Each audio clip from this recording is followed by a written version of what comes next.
नमस्कार, बहुत बहुत स्वागत करते हैं न्यूज 21 में आप सबका। आपके साथ में ऋतिका पांडे। हमारा स्पेशल बुलेटिन देख रहे हैं अपना बिहार, और बिहार की बड़ी खबरों से बुलेटिन की शुरुआत करें तो आ रही है भागलपुर से। जी हां, भागलपुर से खबर देख रहे हैं। नगर निगम द्वारा मंगलवार को खलीफाबाग चौक से राइटी चौक तक चलाया गया अतिक्रमण हटाओ अभियान महज खाना पूर्ति साबित हुआ। आगे आपको बता दें खबर में, जहां अभियान समाप्त होने के महज 30 मिनट के भीतर ही मुख्य सड़क पर ठेले खोमचे दोबारा लग गए हैं। जी हां, हैरत करने वाली खबर है, जहां जिससे नगर निगम के दावे और कार्रवाई पर गंभीर सवाल भी खड़े हो गए हैं। इस कार्रवाई का नेतृत्व सिटी मैनेजर असगर अली ने किया है। अभियान के दौरान सड़कों पर, फुटपाथों पर दुकानदारी कर रहे लोगों को सख्त चेतावनी दी गई और कई अतिक्रमणकारियों को जुर्माना उनसे वसूला गया है। स्थानीय लोगों का कहना है कि नगर निगम की ये कार्रवाई जो है हर बार की तरह बेअसर साबित हुई है। अतिक्रमण हटाने के लिए कोई स्थान व्यवस्था या निगरानी तंत्र नहीं होने के कारण हर अभियान के तुरंत बाद अतिक्रमण दोबारा से लौट आता है। भागलपुर से राहिल सिद्दीकी की रिपोर्ट देख रहे थे आप। और अगली खबर देख रहे हैं, जहां रामनगर से आ रही रामनगर में समाजसेवी और बाबूधाम ट्रस्ट के संस्थापक पूर्व वरिष्ठ नौकरशाह एबी पाठक ने एक बार फिर साबित कर दिया है कि वे चंपारण के लोगों के लिए गरीबों के मसीहा हैं। उनके व्यक्तिगत हस्तक्षेप से नरकटियागंज विधानसभा के निवासी राजेश गुप्ता, जो कि मूल रूप से केहुनिया के रहने वाले हैं और दिल्ली के बत्रा अस्पताल में गंभीर स्थिति में भर्ती थे, को न केवल बेहतर इलाज मिला है बल्कि उनके परिवार का आर्थिक बोझ भी कम हुआ है। राजेश गुप्ता के अस्पताल प्रशासन ने प्रतिदिन 4500 रुपए वाले जनरल बेड पर रखा था, जहां सुविधाएं काफी सीमित थी। स्थिति की जानकारी मिलते ही एबी पाठक ने तुरंत अस्पताल प्रबंधन से व्यक्तिगत बातचीत की। एबी पाठक ने अस्पताल से वार्ता कर डिस्चार्ज के समय कुल बिल में भी उल्लेखनीय कमी कराई है, जिससे राजेश गुप्ता के परिवार पर पड़ने वाला आर्थिक बोझ जो है वो काफी हद तक कम हो गया है। जब संवाददाता ने राजेश गुप्ता से बातचीत की तो उनकी भावनाएं झलक पड़ी।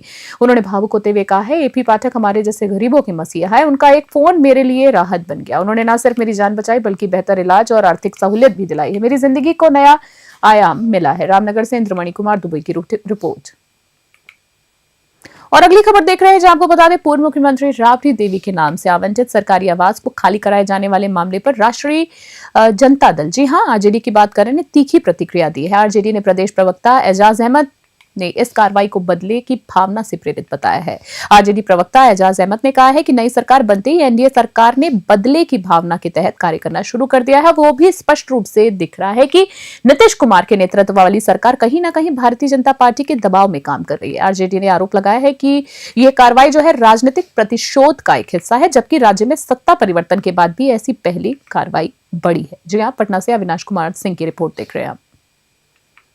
बिहार में नई सरकार बनते ही कहीं ना कहीं एनडीए के नेताओं ने बदले की भावना की राजनीति शुरू कर दी है। और जिस तरह से पूर्व मुख्यमंत्री श्रीमती राबड़ी देवी जी के नाम से आवंटित आवास 10 सर्कुलर रोड को खाली करने का आदेश हुआ है, यह स्पष्ट करता है कि राजनीतिक रूप से भारतीय जनता पार्टी के दबाव में किस तरह से नीतीश सरकार कार्य कर रही है। इससे पहले पटना से खबर देखना बुलेटिन में, जहां बिहार सरकार के गृह मंत्री सम्राट चौधरी ने मीडिया से बात करते हुए राज्य में कानून व्यवस्था को लेकर कई महत्वपूर्ण घोषणाएं की हैं। उन्होंने कहा है कि नीतीश कुमार सरकार द्वारा बिहार में लॉ एंड ऑर्डर पर किए गए काम को अधिक दुरुस्त किया जाएगा। मंत्री ने कहा है कि स्कूल और कॉलेज के पास विशेष तौर पर पुलिस फोर्स तैनात किया जाएगा ताकि बहन बेटियों को कोई छेड़े नहीं। स्क्वाड का नाम जो है एंटी रोमियो स्क्वाड होगा। आपको बता दें, बढ़ते हुए गृह मंत्री ने कहा है कि अब जेलों को पूरी तरीके से निगरानी में रखा जाएगा। वहीं उन्होंने स्पष्ट किया है कि डॉक्टर के कहने पर ही कैदियों के लिए बाहर का खाना जेल के अंदर जाने दिया जाएगा। वहीं गृह मंत्री ने घोषणा की है कि अपराधियों के घर पर बुलडोजर चलेगा, जहां इसके लिए कोर्ट का आदेश होगा। अभी 400 माफिया चिन्हित किए गए हैं, जिनकी संपत्ति कोर्ट के ऑर्डर पर जब्त की जाएगी। पटना से अविनाश कुमार सिंह की रिपोर्ट। गृह विभाग में पदभार ग्रहण हमने किया माननीय मुख्यमंत्री जी के निर्देश पर, और आज इस प्रेस कॉन्फ्रेंस में उपस्थित हमारे महानिदेशक, आरक्षी अधीक्षक विनय बाबू और सभी मीडिया के साथीगण, आज कई चीजों पर हम लोगों ने फोकस किया। और जो माननीय मुख्यमंत्री नीतीश कुमार जी ने बिहार में सुशासन की स्थापना की है और लगातार सुशासन को बढ़ाने का काम किया है, उस कार्य को और आगे बढ़ाने के लिए कई चीजों का निर्देश हम लोगों ने दिया है, चाहे वो लॉ एंड ऑर्डर को और बेहतरीन करने की व्यवस्था करनी हो,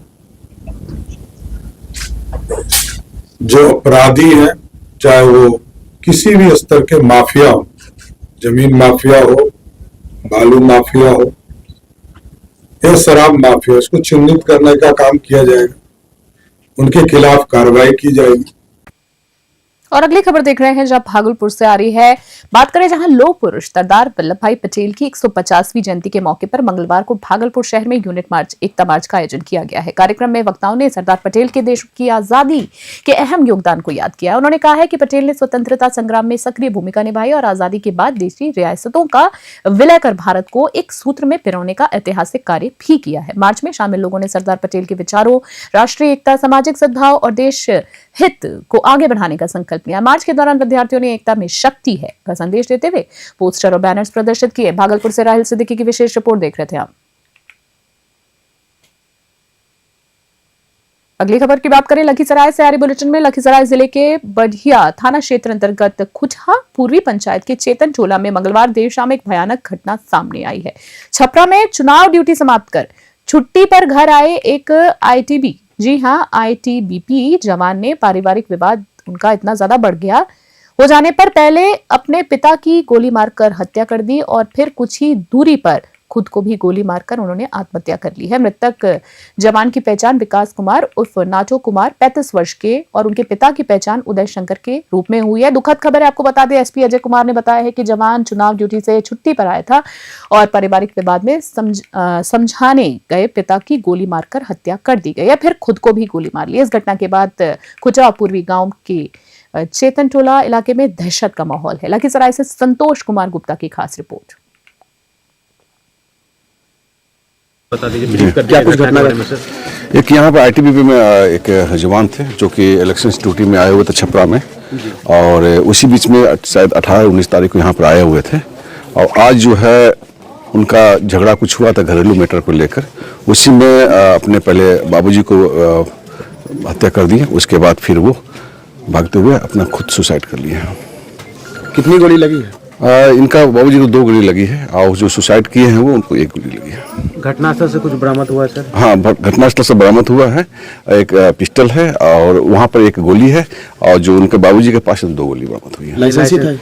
अभी हम लोग जांच कर रहे हैं, पिस्टल है, हम लोग जांच कर रहे हैं। क्या कुछ पता चला है सर? घटना का कारण क्या था? घटना के कारण ये है कि शाम को कुछ झगड़ा हुआ था घर में, तो जैसे कुछ खाने पीने को लेकर झगड़ा हुआ था, उसी के लेकर बीच बचाव करने गए थे बाबूजी अपने उनके, उसी में जो है ये गोली चला दिया।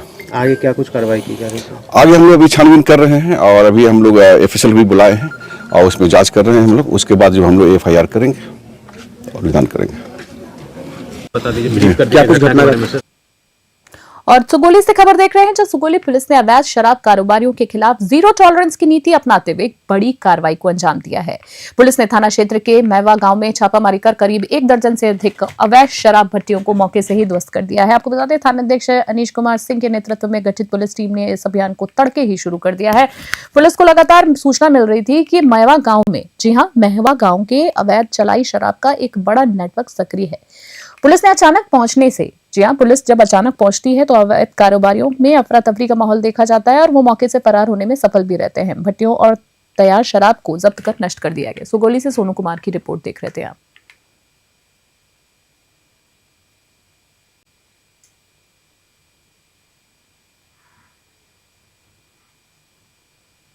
फिलहाल हमारे स्पेशल बुलेटिन अपना बिहार में इतना ही। देश और दुनिया की बड़ी खबरों के लिए बने रहे न्यूज़ 21। अभी के लिए नमस्कार, जय हिंद।